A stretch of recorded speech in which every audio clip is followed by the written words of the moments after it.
এই নির্বাচন তো 26-এ হওয়ার কথা ছিল না। সংবিধান মানলে এই নির্বাচন হবে 29-এ। 26-এ হয়েছে 24-এর কারণে। 24-এর সীমাহীন ত্যাগ এবং তিতিক্ষার উপর অসংখ্য জীবনের বিনিময়ে, অসংখ্য আহত পঙ্গুত্ব বরণ করার বিনিময়ে এবং টানা 15.5 বৎসর বিপুল সংখ্যক মানুষের জীবনদান, তাদের খুনের বিনিময়ে, রক্তের বিনিময়ে, আয়নাগরের বিনিময়ে, জেল জুলুমের বিনিময়ে, দেশান্তরিত হওয়ার বিনিময়ে 24 সংগঠিত হয়েছে। আমরা 47, 71, মাঝখানে 52 আছে, 90 আছে। জাতির এই টার্নিং পয়েন্টগুলোকে যেমন আমরা ধারণ করি, আমরা সিরিয়াসলি ধারণ করি 24-কে। দুইবার দেশ স্বাধীনতার মুখ দেখলেও স্বাধীন নাগরিক হিসাবে এদেশের মানুষেরা তাদের অধিকার ভোগ করতে পারেনি, বরঞ্চ দফায় দফায় স্বৈর শাসন জাতির ঘাড়ে চেপেছে। দুঃশাসনের কবলে জাতি পিষ্ট হয়েছে।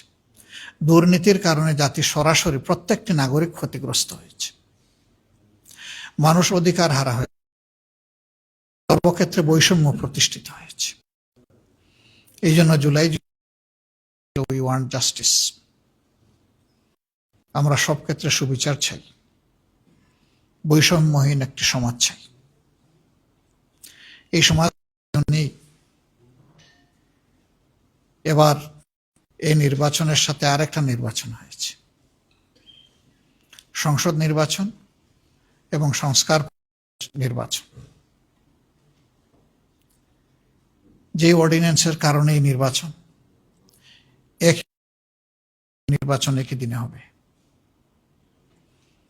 একটা সংস্কার বিষয়ে জনগণের মতামত, গণভোট, আর একটা হচ্ছে সংসদ নির্বাচন হয়েছে। ফলাফল যেটা হয়েছে সেটা আপনারা দেখেছেন। আমরা দেশের বৃহত্তর স্বার্থে এই ফলাফল মেনে নিয়েছি, দুটা ফলাফলই মেনে নিয়েছি। একটি নির্বাচনকে আলাদা করে আরেকটি থেকে দেখার কোনো সুযোগ নেই। এই নির্বাচন দুটি একটি, বরঞ্চ প্রথম ফাংশন শুরু হবে এই নির্বাচিত সদস্যদের সংস্কার পরিষদের সদস্য হিসেবে, এবং তারও কিছু মেয়াদ উল্লেখিত আছে। এই কাজটি সম্পন্ন হওয়ার পরে অটোমেটিক্যালি তারাই আবার সংসদ সদস্য হিসাবে ফাংশন শুরু করবে। এই জন্যে ওই একই অর্ডিন্যান্সকে সম্মান করে আমরা প্রথম দিনে দুটি শপথ নিয়েছি। প্রথম শপথ হয়েছে সংস্কার পরিষদের সদস্য হিসাবে, দ্বিতীয় শপথটি হয়েছে সংসদ সদস্য হিসাবে। আমরা দুই জায়গায় শপথ নিয়েছি, দুই জায়গায় আমরা স্বাক্ষর করেছি। কিন্তু দুঃখের বিষয়, এখন পর্যন্ত সরকারি দল প্রথম শপথটি তারা নেননি। আমরা তাদের প্রতি আহ্বান জানাবো, আসুন জুলাইকে সম্মান করি। জুলাইকে সম্মান করলেই 24 থাকলেই 26 হবে, নইলে 26-এর অস্তিত্ব থাকে না। 24-কে অমান্য, অগ্রাহ্য করে পাশ কাটিয়ে 26 এই জাতির জন্য কোনো সুখবর নয়।